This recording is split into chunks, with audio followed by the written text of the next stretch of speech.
So let's move ahead with part 8 of chapter 1, food and its sources.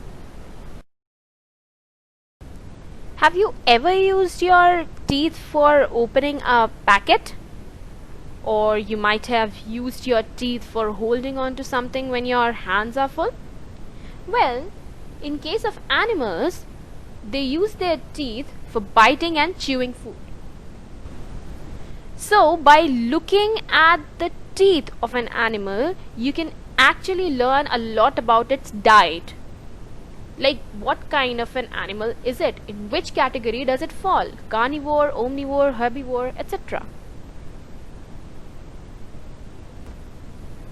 All animals have teeth that are adapted to eating certain types of food.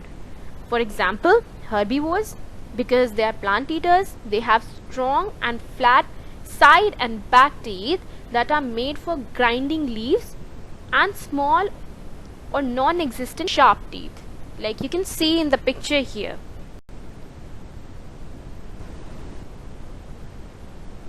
Herbivores have teeth that are highly specialized for eating plants. Because plant matter is often difficult to break down, the side and back teeth are wider and flatter because it is designed to grind food and help in digestion. Now these side and back teeth, which is shown here in the picture, these are known as molars. So these molars are really wide and flat. And the front teeth, as you can see here, the smaller circle, these are known as incisors. And they are very sharp in the case of herbivores, which help them to tear the plants. So many animals such as horses and cows, they have their jaws that are capable of moving sideways also. You might have seen. Some birds are herbivores that eats nuts and berries, fruits, seeds, etc. So they have a very hard beak which help them to open that particular seed or nut. Now, butterflies and honeybees, they are also herbivores since they feed on the nectar of the flowers. They have a special mouth part which is known as proboscis, and this proboscis, it helps them to suck the nectar from the flowers without damaging the flowers.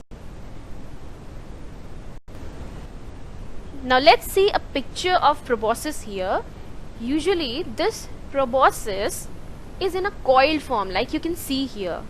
This is also known as food tube, and this works like a straw. You might have used a straw for drinking any kind of juice or cold drinks.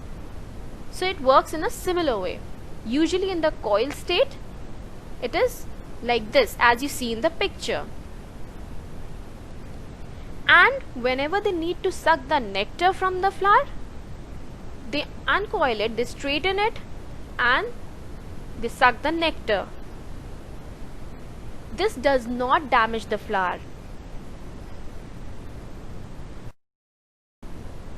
Now carnivores, they are the meat eaters of the animal world.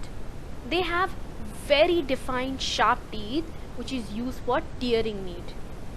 As you can see here in the picture, the pointy ones. And these pointy teeth are known as canines. So, a carnivore will use its teeth to kill a prey before eating it. The sharp incisors and pointed canine teeth are perfectly designed for killing and eating meat. You can see here these two pointed teeth, these are known as canines.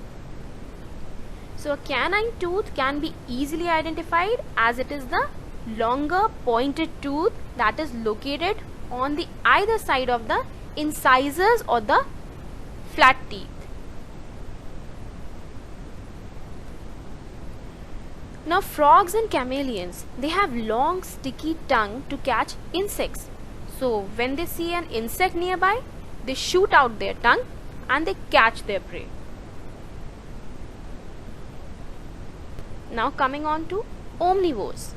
We have already discussed that they eat both plants and the flesh of animals. So, because they eat both meat and plants,